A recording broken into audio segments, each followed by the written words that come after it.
Na apresentação do livro, eu explico em forma sintética como eu cheguei a Cuba. Enviado pela casa em que eu trabalhava, um laboratório da indústria farmacêutica brasileira do Rio, de capital brasileiro, cujos donos tomaram uma decisão heróica, quando terminou a guerra, de abrir uma sucursal desse laboratório num país das Américas, onde pudesse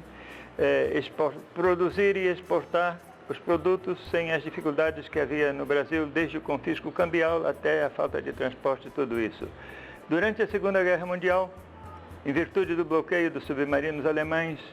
as cargas já não podiam viajar quase e o laboratório tinha uma pequena exportação para toda a América Central, as ilhas das Antilhas, países da América do Sul. Perdeu esse mercado por falta de transporte. Então, logo que terminou a guerra, eu fui mandado para Cuba, que era o país escolhido como país-chave da entrada do Golfo do México, da costa norte do Atlântico, do mar das Caraíbas, ou Caribe. E então cheguei em Cuba num dia 29 de outubro de 1945, no mesmo dia que o Getúlio tinha sido derrubado aqui por um golpe militar. Uma coincidência que me deu muita propaganda, porque como o golpe era do general Gaspar Dutra e eu era Dutra, pois deu muitas ideias a gente e tive que explicar que eu não tinha nada a ver com o homem. Então, era uma primeira vez que um laboratório brasileiro se lançava a fazer filial no exterior. O Brasil era um país onde do exterior vinham as filiais para cá, não é? Então, eu tive a sorte de que os cubanos colaboraram muito. Eu não conhecia o país, não conhecia o idioma, não tinha uma base e, com a ajuda deles, com inteligência e iniciativa muito ocorrentes, eles imediatamente assimilaram a minha missão e me ajudaram a levá-la a cabo com muito êxito, de tal maneira que em pouco tempo pusemos a funcionar um laboratório em Cuba, em Havana, com as melhores condições possíveis, e 2 anos depois inauguramos outro laboratório na Colômbia, com a ajuda também dos cubanos, técnicos e trabalhadores, administradores e tudo isso, e 2 anos mais tarde, em 1950, outro no México, um laboratório que não devia ter surgido em Cuba. Não só surgiu, como deu origem a 2 mais e a uma rede de exportação que me fez viajar por todos esses países e conhecer outras civilizações da nossa América que quase que não chegavam ao nosso conhecimento aqui. Esta aventura comercial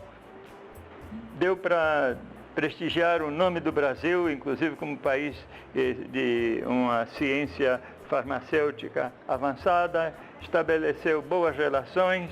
E quando triunfou a Revolução, eu que estava bem identificado com os projetos revolucionários, trabalhei algum tempo no laboratório ajudando a nova medicina social adotada no país, a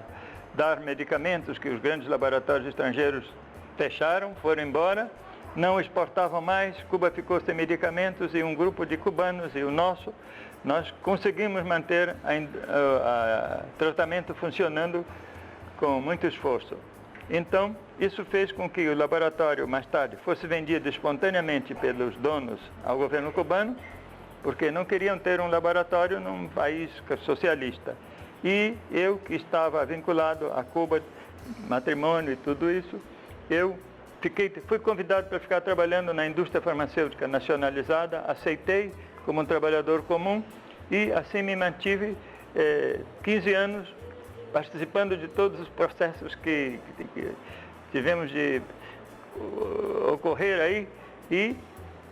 me aposentei em 1970 já, quando estava funcionando muito bem toda a indústria e fui a trabalhar de tradutor, usando um recurso natural, o idioma português, para ajudar a Rádio Havana, que estava sem tradutores, porque os exilados que trabalhavam lá foram todos nacionalizados. foram, regressaram, anistiados, regressaram ao Brasil e depois, quando já estava a Rádio Havana com outro pessoal, eu passei a trabalhar numa empresa editora em línguas estrangeiras, também como tradutor de espanhol e de português. E estive até 1990, que me parecia já que era um abuso, e já eles conseguiram um tradutor brasileiro, jovem, e eu pude aposentar-me de novo e continuo fazendo alguma coisa, recebendo visita dos brasileiros, que me agrada muito. Bom, o seu relacionamento com Graciliano, há alguns episódios que tocaram a sua vida, etc. O senhor poderia falar a respeito disso? É verdade. A organização clandestina do Partido Comunista Brasileiro fazia com que muita gente militasse como simpatizante, sem ter jurado os estatutos, que era o compromisso mesmo definitivo, que quase sempre se fazia quando já estava queimado pela polícia, não tinha que viver na clandestinidade e era um profissional do partido. Eu nunca cheguei a esse ponto, eu sempre trabalhei, sempre viajei muito, escapei de bastantes dificuldades. E em 1945, quando o partido foi legalizado, no mês de maio, houve uma abertura para todos os simpatizantes que quisessem inscrever-se definitivamente no partido. Eu morava na Botafogo, o comitê metropolitano que me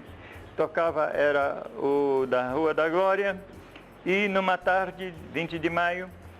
realizamos um processo de juramento dos estatutos, onde estavam várias figuras do partido que depois tiveram destaque, Carla Marighella, João Amazonas, e um grupo de que estávamos aí para prestar o juramento ao partido, estava Graciliano Ramos, que eu conheci porque disseram de nome, eu não conhecia, quando disseram Graciliano Ramos, a surpresa, né? Morávamos os dois na Tijuca e fomos a militar numa célula na Rua Bom Pastor, em frente ao laboratório onde eu trabalhava, e aí começamos uma militância ativa, porque era época de eleições e tudo, e fazíamos muita campanha noturna, pichando muros, e Graciliano e outros companheiros que morávamos aí perto saímos juntos com as latas de piche, as brochas, buscando muros para pichar, e conversando muito, ele com a sua conversa muito bonita, muito humorística, muito ferina, porque ele tinha maneira de analisar as coisas com uma graça e uma pontaria fantástica. E, apesar de que tossia muito, ele se metia durante 4 a 5 meses, nós todas as noites fazíamos pichação, fomos até Grajaú, Vila Isabel, e nos estendemos. Éramos um grupo de trabalhadores que metíamos a noite adentro. E ele sempre enfermo. Apesar de tudo isso, ele nunca deixou de ir e ficamos sabendo muita coisa reciprocamente, nós dele. E depois eu viajei para Cuba em outubro desse ano, 45, e já não mantive mais correspondência, ligação com ele. Em Havana, muitos anos depois, em 1963, foi lançado o livro Vidas Secas, uma tradução